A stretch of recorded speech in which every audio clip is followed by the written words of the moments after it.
If you are a lawn care or landscaping business owner and you are struggling to generate leads or any type of results for that matter from your Google Ads, lead generation and marketing campaigns, in this video, I'm going to show you my exact strategy on how I was able to generate 163 landscaping leads in the last 30 days for a landscaping client that I work with. Now, they are local. They've got locations all throughout the US, and in particular, this is for one specific location that we are spending all this budget in. So as you can see, we had a total of 965 clicks, 163, just rounded to 164 conversions. This would be phone calls or form submissions, and cost per conversion $66.39, with the total cost being $10,900.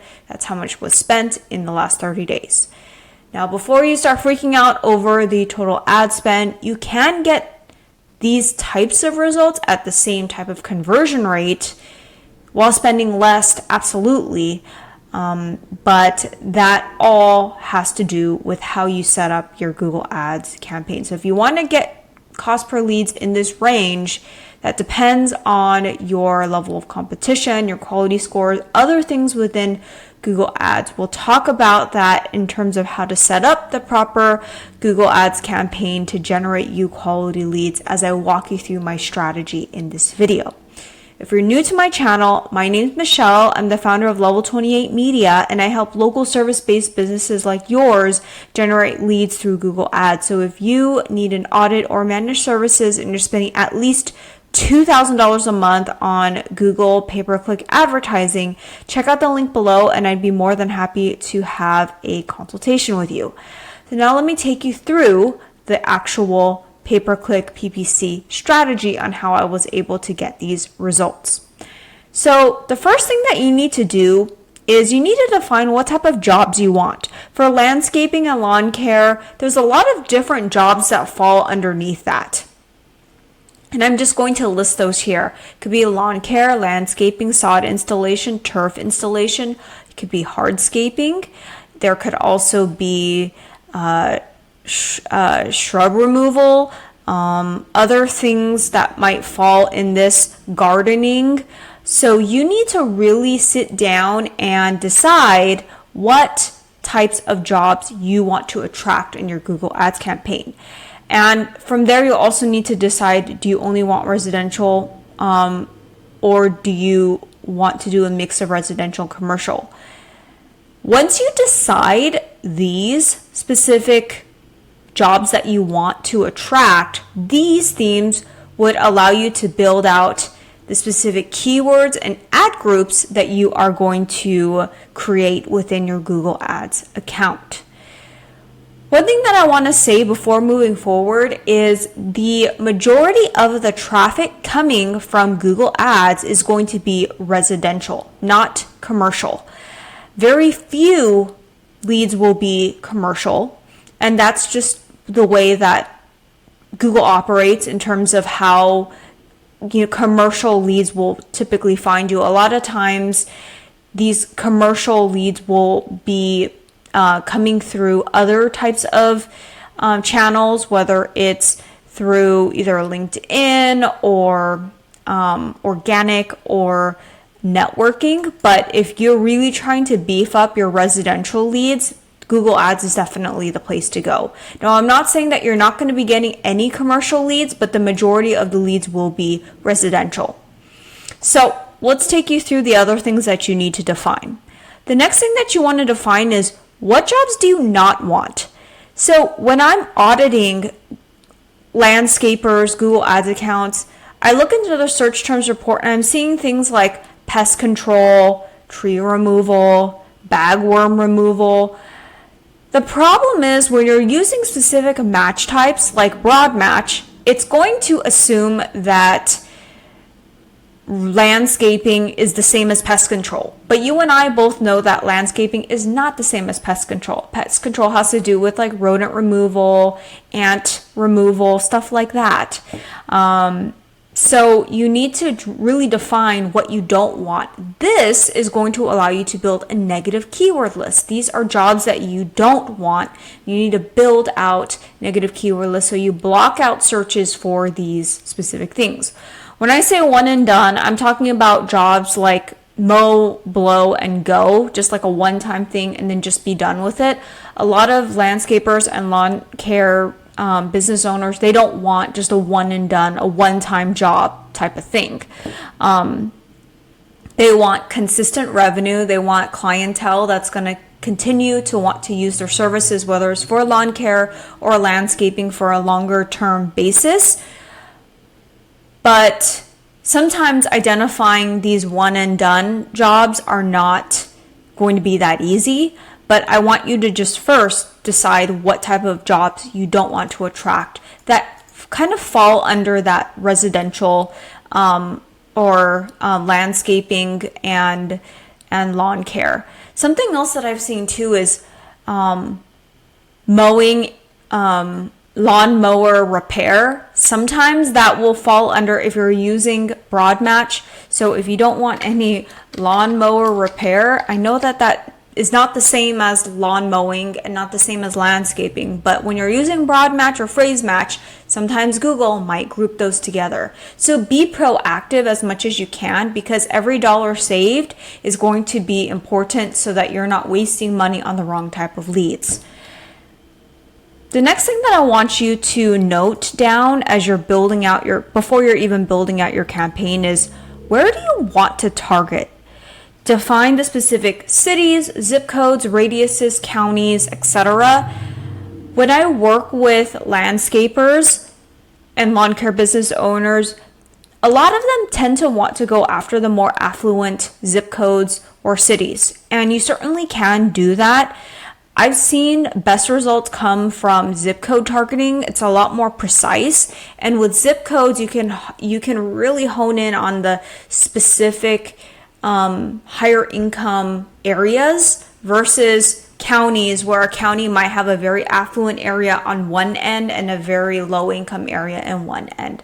So keep that in mind, but those are your options when it comes to targeting within Google Ads. Define where you want to target and set that up within your location targeting. The next thing that I want you to think about after you've identified the specific jobs that you want, which was the first thing that I told you to do, is decide what keyword match types you want to bid on. Exact, phrase, or broad. I'm going to tell you my playbook. I always like to start with exact and phrase, and then if budget allows, maybe expand into broad, but be very careful and watch your search terms report on, I would say, a daily basis. I wouldn't even say weekly or monthly. If you have the time, watch your search terms report. I cannot emphasize this enough, especially if you're going to use phrase and broad match, because it could potentially match you to things that you don't want, like lawnmower repair, tree removal, stuff like that, or even other competitors.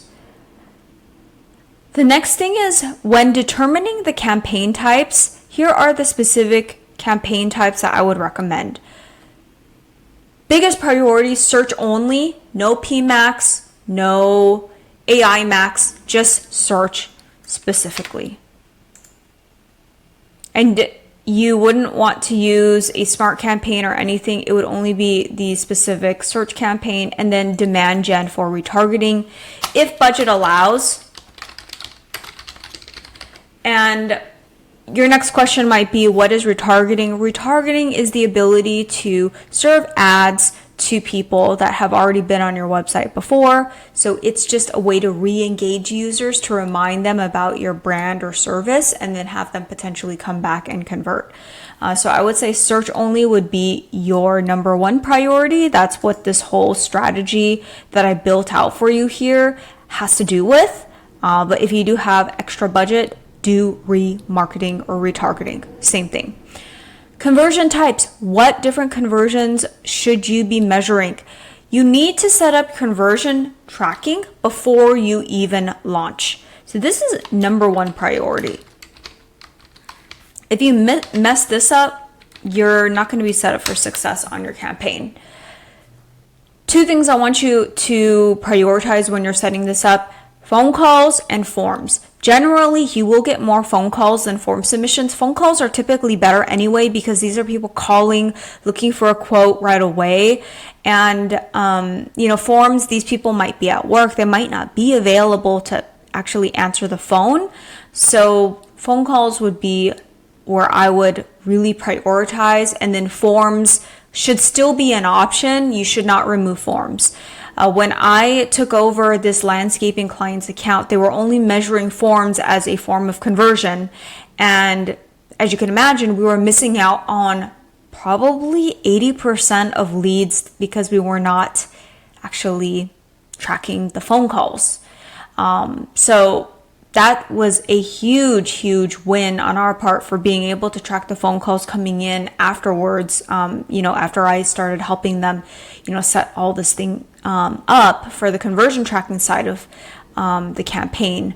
But make sure you have the phone calls and form submissions, and also respond within 3 to 5 minutes.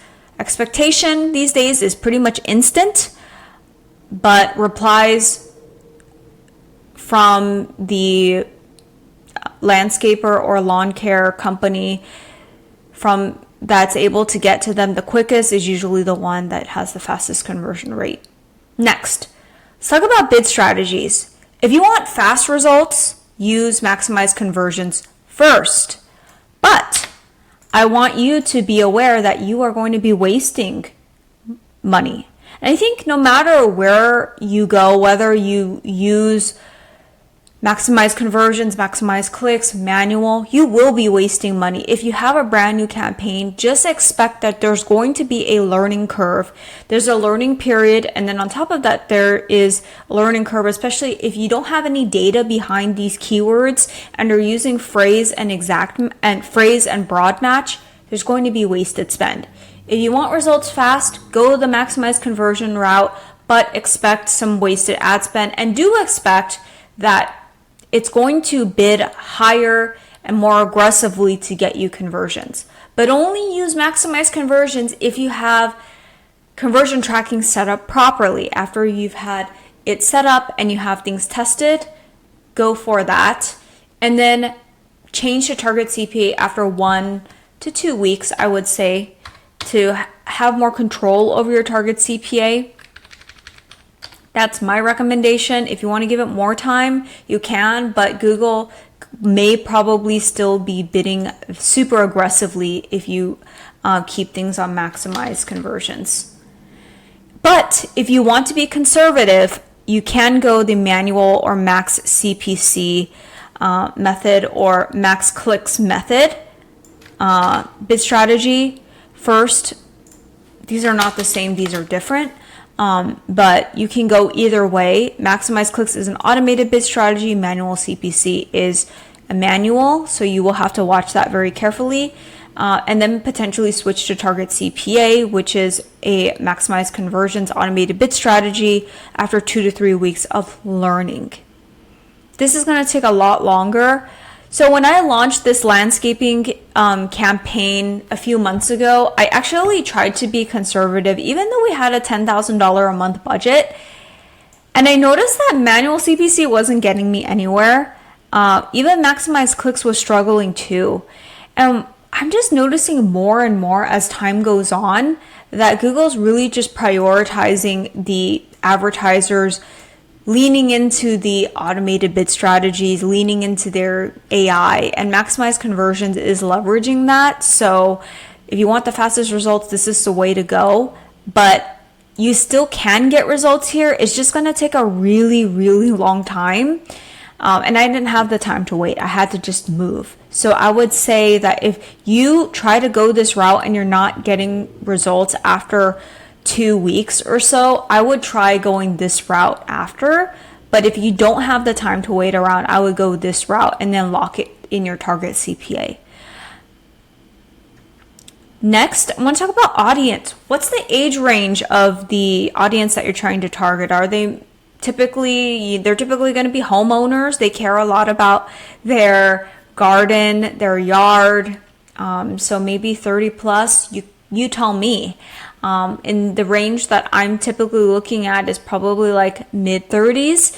Household income, it's gonna be a decent household income, but you can define that for your specific market, because these are people that have the disposable income to spend on a luxury like landscaping or even lawn care. What are their affinities? Add those as layers on your campaign. The next big question that you're gonna have is, where should you send traffic? So when I took over this landscaping clients campaign, all their traffic was going to their main website. And what I noticed about that was that they were losing a lot of potential customers or leads because they were sending traffic to a website that was slow, that had a lot of potential leaks in terms of buttons for people to click on, so that the user could not make the decision on becoming a lead that quickly.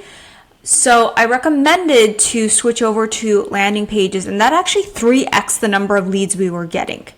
And that was really, really big. On top of having better pictures, no stock images. And by the way, if you're a landscaper and you're using stock images, that tells me that you have a problem. There's a problem with the work that you do, because you're using stock images. If you are a truly legit landscaper and believe in the work that you do, and you have customers leaving rave reviews about you, you need to put your real work on your landing page or website to show users what you're capable of. So use a landing page, use offers. Offers increase conversion rates. Show your best work. That would be through pictures. Trust signals. Show, have you guys won any awards? Show anything if you are affiliated with your local city or county. I already mentioned awards, but any other things, even testimonials. List all of your services and also your service areas. Have a very simple form. Full name, phone number, email, how can we help you? Those are really all the fields that you truly need in order to capture leads for your landscaping or lawn care business. Easy to find phone number, usually at the top right corner, on desktop, on mobile at the very top. Mobile is going to get the majority of the traffic, as I've seen. So you need to make sure that your landing page loads quickly, within 2 seconds, and then also that it is mobile friendly. And then lastly, what to expect when you launch. You will have to expect that there's going to be bad quality leads, especially if you're launching a brand new campaign. This will happen as you're learning. There's no way to go about that. Around this. This is a Google Ads rite of passage. Everyone will have to deal with bad quality leads, but it's really about how can you learn from this and adapt quickly. So if you're getting people calling for bagworm treatment, then you need to go in and fix something on the back end in order to deter or not even show your ads to these specific people. 5 to 7 day learning period if you're going to be using smart bidding like maximize conversions or even what TCPA or maximize clicks. And then on top of that, 60-day ramp up period minimum. I tell my clients 60 days. Some freelancers and agencies say 90 days so they can lock you into a 90-day contract. I believe that you really only need 60 days to really see things through, to see if you're going to be able to generate a true ROI from your efforts. So if you're going to do this, go into this knowing that you're going to be dedicated for a full 60 days. Don't turn things on and off, on and off. It needs to be consistent. And you need to be able to stomach the fact that you're going to be losing money as you are, launching your campaign. But as time goes on, it's going to get better and better and better. Just like a baby being born, you can't expect a baby being born to already be able to walk on its third day. The baby's going to need time to learn how to strengthen its neck, and also, do all these other things before the baby can even start, moving on to more advanced things. So another thing that I wanted to leave you with here is a bonus to run in tandem with your Google ads would be to run local service ads together with your pay-per-click ads. Usually you will get cheaper leads, but you will need to be quick to answer the phone calls and convert those leads. So if you're not quick about that, I would say don't even do PPC, don't even do local service ads. You need to make sure that you're answering the phone quickly within 2 to 3 rings, just across the board. But usually the cost per lead for local service ads is going to be a lot cheaper. Right now I'm getting leads in the $50 range versus $66 with PPC. So $50 for local service ads versus $66 from PPC. So there is a difference, about $16. But local service ads are not as consistent, and it does depend on reviews, number of reviews, how quick you are to answer the phone, and other factors. So I would say to run these two in tandem and spread your budget between the two. Now, if you have any questions on pay-per-click for your landscaping or lawn care business, or even local service ads, LSAs, Google guarantees, feel free to check out the link in the description below, and I'd be more than happy to have a discussion with you if you're spending at least $2,000 a month, or you already anticipate that you're going to be. And if you found this video helpful, give it a thumbs up, subscribe to this channel. I post videos every week about Google Ads, and I look forward to seeing you guys in the next one.